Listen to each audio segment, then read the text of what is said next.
তো অভিষেক ব্যানার্জি যখন হাই লেভেলের একজন লিডার, আপনি মানুন আর না মানুন, ছাপ্পাই মেরে জিতুক আর না জিতুক, ও তো একজন এমপি, তা তাকে ধরতে হলে তো আমাকে সেই সমস্ত গুছিয়ে করতে হবে তদন্তকারী সংস্থাগুলোর। এই মিডিয়া টাইগারকে আমি 100 দিনের মধ্যে ছুঁচোতে পরিণত করেছি, যার ফলে ঘর থেকে বেরোতে সাহস পাচ্ছে না, ডায়মন্ডে ঢোকার তো দূরের কথা।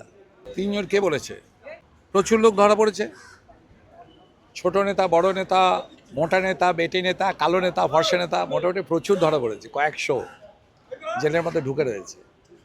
আর শওকত, জাহাঙ্গীর, দিলীপ মণ্ডল এরা হচ্ছে অভিষেকের অপারেশনাল অ্যাসেটদের এক একটা পলিটিক্যাল লেভেলে। তাদেরকে ধরা হচ্ছে, আরও কয়েকজনকে ধরা হবে, যেমন শামীম আহমেদ, গৌতম অধিকারী, মেহবুবুর গায়েন, এদেরও হবে, এদের বিরুদ্ধে এফআইআর করা হয়েছে। সব কিছু স্লোলি বাট স্টেডিলি। আমরা তো তৃণমূল সরকার নই যে কাউকে ঝটঝট করে ধরবো এবং তারপর 5 দিন 6 দিন পর আবার জামিন পেয়ে যাবে, কারণ গ্রাউন্ডস না থাকলে আপনি তাকে ধরে কি করবে? চিম টিকেটে তো লাভ নেই। আমরা ধরতে হবে যাতে অন্তত 5-6 বছর অন্তত ভেতরে থাকে পরবর্তী নির্বাচন। গুরুদেব বলেই তো তার জন্য একটু লাগবে না, আশেপাশে ডাল, একটা গাছকে কাটতে হলে তার ডালগুলো কাটতে হয় প্রথমে, তারপরে তো মেইন গাছটাকে তো ধরতে হয়। তো অভিষেককে এগেনস্টে আমরা অলরেডি 23খানা কমপ্লেন করেছি, 19খানা এফআইআর হয়ে গেছে, 16খানার জন্য এখানটা আজকে প্রোটেকশন চেয়েছিল। মাননীয় বিচারপতি সৌগত ভট্টাচার্য বলে দিয়েছেন যে 3টে দিয়েছিল 3টের উপরে প্রোটেকশন পাবেন, বাকি ওটা এখানে হবে না হিয়ারিং, তার জন্য আলাদা ফাইল করতে হবে ওকে।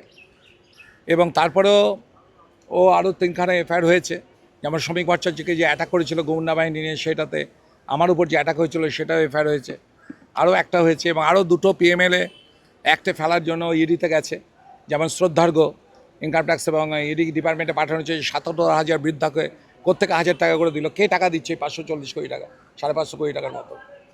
তো এই সমস্ত বিষয়গুলো চলছে তদন্ত, ওকে জাল আস্তে আস্তে টানা হচ্ছে, যখন গোটানো হবে ও বেরোনোর সুযোগ পাবে না। অভিষেক বন্দ্যোপাধ্যায়ের উপরে অভিযোগ আপনারা প্রমাণ করতে পারেননি, উনি বলেছে যদি একটা অভিযোগ প্রমাণ হয় উনি কিন্তু এই যে শহীদ মিনারের ওখানে গলায় দড়ি দেবে মঞ্চ বেঁধে, আপনারা তো প্রমাণই করতে পারছেন না। অভিষেককে নিয়ে আপনারা লাফান, আমরা লাফাই না, ঠিক আছে? অভিষেককে আপনারা টাইগার ভাবতে পারেন, আমি ভাবি আপনারা মিডিয়ারা ওকে টাইগার করেছেন, মিডিয়া টাইগার।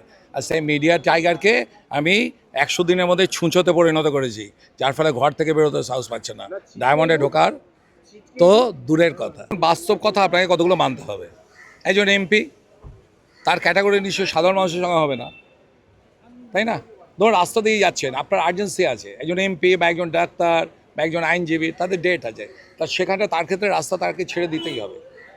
তো অভিষেক ব্যানার্জি যখন হাই লেভেলের একজন লিডার, আপনি মানুন আর না মানুন, ছাপ্পাই মেরে জিতুক আর না জিতুক, ও তো একজন এমপি, তা তাকে ধরতে হলে তো আমাকে সেই সমস্ত গুছিয়ে করতে হবে তদন্তকারী সংস্থাগুলোর, যাতে ও গ্রাউন্ডস যদি ঠিকঠাক না থাকে তাহলে তো বেরিয়ে আসবে।